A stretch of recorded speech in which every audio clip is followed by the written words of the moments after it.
Konnichiwa semuanya, ketemu lagi bersama saya Hiro Akikato di Hiro Monolog. Dan hari ini aku pengen bahas tentang berita ini. Jepang berencana terima turis asing mulai Juni, syarat harus booster. Ini dari kompas.com. Dan kemarin aku udah baca artikel yang seperti sejenis ini dalam bahasa Jepang juga. Berarti di Jepang juga sudah jadi berita. Nanti Jepang bakal buka untuk turis juga gitu. Tapi ada syaratnya. Coba kita baca artikelnya. Pemerintah Jepang berencana menerima kedatangan wisatawan asing pada bulan Juni 2022 atau secepatnya bulan Mei 2022 dengan sejumlah syarat. Dalam tahap percobaan, Jepang hanya akan mengizinkan wisatawan asing dalam kelompok kecil yang telah mendapatkan vaksin dosis ketiga booster. Kelompok tersebut juga wajib mengikuti paket wisata dengan jadwal yang tetap. Nah, ini yang penting. Kelompok tersebut juga wajib mengikuti paket wisata dengan jadwal yang tetap. Berarti Jepang itu berencana untuk buka untuk turis, tapi turis yang masih pribadi itu belum terima. Turisnya harus mengikuti paket wisata wajib dan mengikuti paket wisata. Dan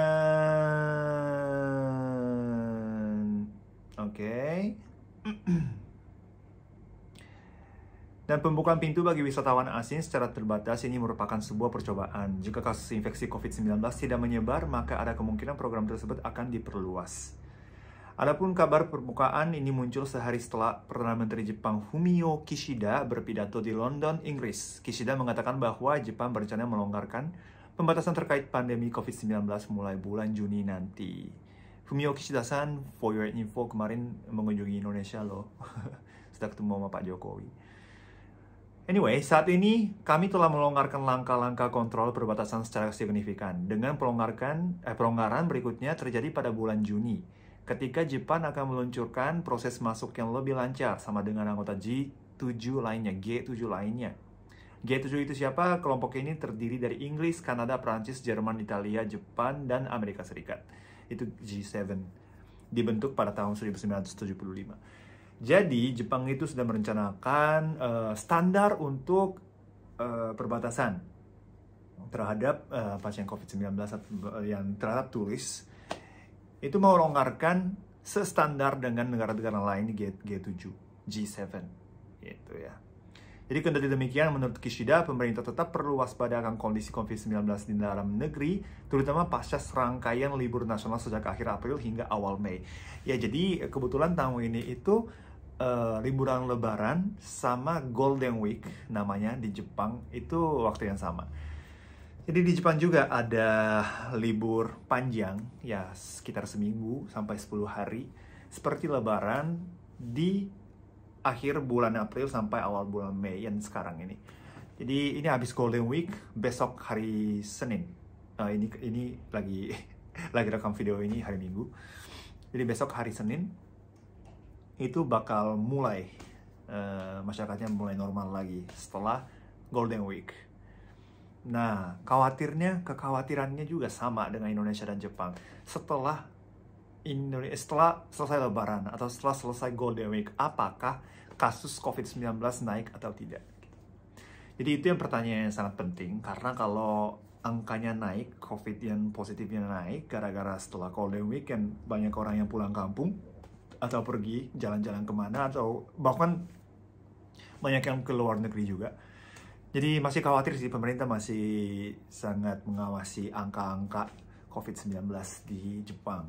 Jadi di dalam negeri, kalau nggak COVID-nya nggak melonjak lagi, kemungkinan besar berita ini itu benar, nanti bakal buka bulan Juni kali ya, bulan Mei masih persiapan sepertinya, di bulan Juni. Nah, sekarang aja satu hari 10.000 orang asing itu bisa masuk ke Jepang. Bahkan sampai dinaikin sampai 20.000 orang ya, sehari ya, dalam satu hari.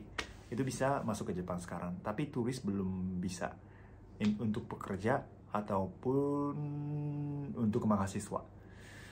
Tapi nanti untuk turis harus daftar lewat paket wisata. Dan kemungkinan besar bisa masuk dari bulan Juni. Tapi masih ada kekhawatiran itu.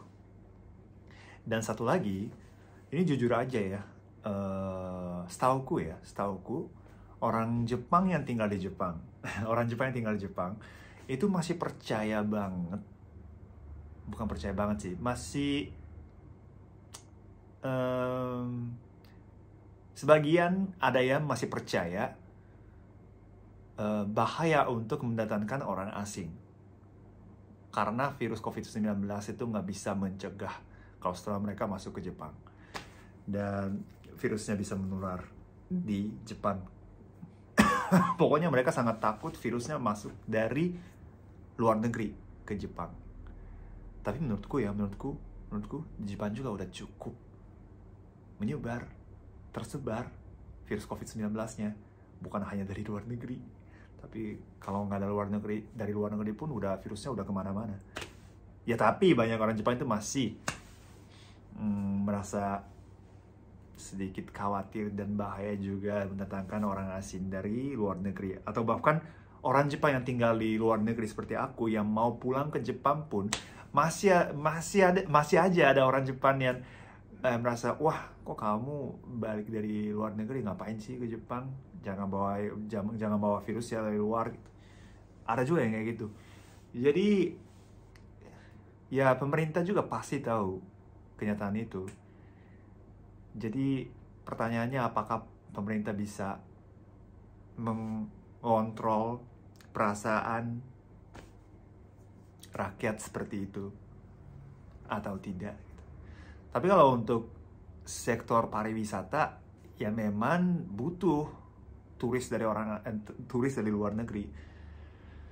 Jadi mau nggak mau pemerintah juga harus buka sih ya, karena kalau lihat dari dunia ya yang tutup yang sangat ketat itu hanya China dan Jepang kan sekarang.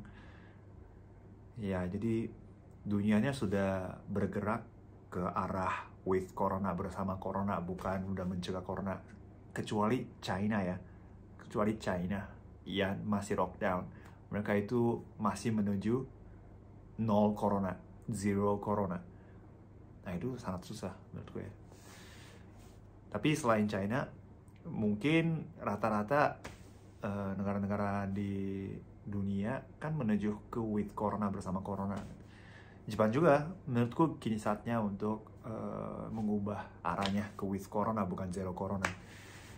Ya, jadi kita doain aja nanti bulan Juni beneran buka untuk turis, dan setelah itu kalau angkanya nggak naik lagi, mungkin untuk Juli atau Agustus bisa buka untuk turis pribadi juga, bukan yang pakai paket wisata gitu ya.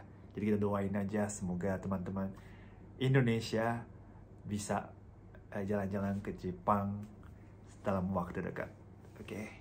Kalau ada pertanyaan atau kalau ada pendapat silahkan nulis di komen, nanti aku baca, dan kalau ada pertanyaan yang menarik aku nanti bahas di video berikutnya. Oke, terima kasih dan jangan lupa juga nonton video single terbaru aku, judulnya 39, bacanya Thank You. Semoga kalian suka lagunya. Oke, sampai bertemu lagi di video berikutnya. Bye-bye.